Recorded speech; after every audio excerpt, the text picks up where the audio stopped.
Aupa kaixo guztioi. Bideo honetan ebatziko dugu trigonometriako ariketa bat, eta egin behar duguna da triangelua ebatzi. Hau da, daukagun triangelua, bere hiru angeluekin eta bere hiru aldeekin. Triangelua ebastea izango da jakitea zein den alde bakoitzea, zein den angelu bakoitzea, eta baita ere kalkulatzea triangeluaren azalera. Hori izango da triangelua ebastea. Datu bezala, esaten digute zenbateko neurria daukan alde batek, hain zuzen ere hipotenusak, eta bestetik angelu bat. Beraz, lehenik eta behin datuak horri datziko ditugu. A, badakigu izango dela, 320 metro. Eta B, badakigu izango direla, 47 grado. Hasiko gara aldeak, lehenik eta behin, aldeak kalkulatu baino lehenago, errezen izango da geratzen den angelua kalkulatzea zergaitik. Nik dakidana triangelu batean da, hiru angeluen arteko batuketa eman behar duela 180 gradu, hori datziko dut.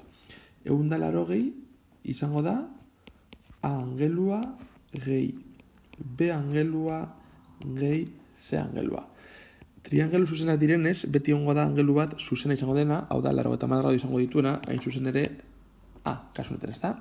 Beraz, idazten dugu A izango direla 80 gradu, idatziko 180 gradu. Kasu honetan B badakigu izango dela 47 gradu, eta geratzen zaigu C.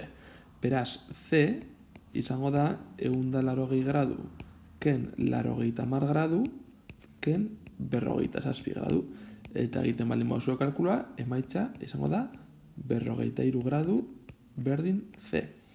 Hori izango da gure lehenengo emaitza. Eta idatziko dugu baita ere dagokion tokian, kasu honetan badakigu 43 grado ditugula. Orain hasiko gara ja aldeak kalkulatzen. Horretarako ekarri dut gora sinuaren definizioa triangeluetan. Triangelu zuzenetan ni baldin badaukat angulu bat, edo zein angelu, bere sinua izango da bere kontrako katetoa zati hipotenusa. Kasu honetan, gu dakiguna da beren balioa, ezta jarriko dugu sinu 47 gradu, sinu 47 gradu zergaitik B ari garelako erabiltzen, izango da bere kontrako katetoa, beren kontrako katetoa izango da B eta hipotenusa A. Beraz, hau izango da berdin B zati A.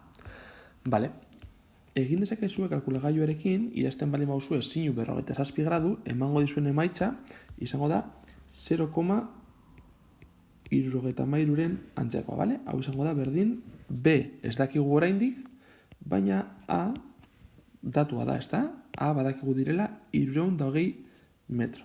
Hemen idazten dugu. Horren falta zaigun gauza bakarra da, hartuko dugu hemetik hau, hona igoko dugu, B alde batean usteko, izango da 0,73 bider 320 berdin B. Eta hau egiten baldin baduzue kalkulagailuarekin niri eman dit 214,03 metro. Geratzen naiz bakarrik bi amartarrekin, Eta hau da, eman didan emaitza B kalkulatzeko. Hau lortzeko egin duguna izan da, ekarri gogora sinuaren definizioa triangeluetan. Beraz, idazten dugu hemen, 214,03 metro. Orain bestaldeak kalkulatzeko, idatzi duena da kosinuaren definizioa, Eta orduan, kosinu 47 gradu, jarraitzen dugu B angelu berdinarekin, eta norbaitek pentsa dezake.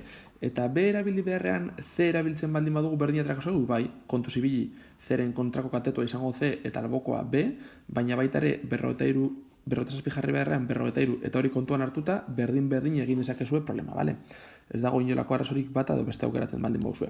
Kosinu 47 gradu izango da alboko katetoa, hau da beren B angeluaren alboko katetoa da C.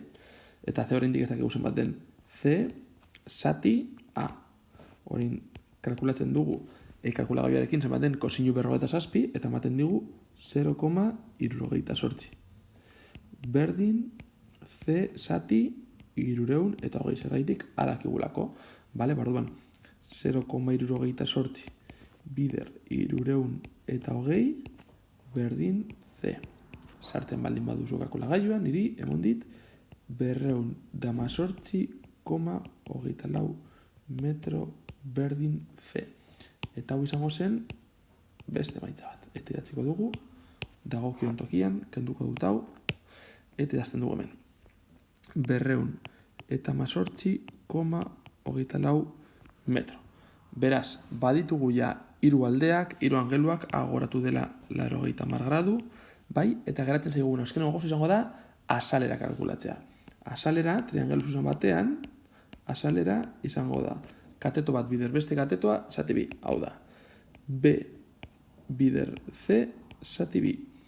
Egiten baldin bauzue 234,03 bider 218,24 zati bi, niri eman didana izan da 25.537,35 metro karratu.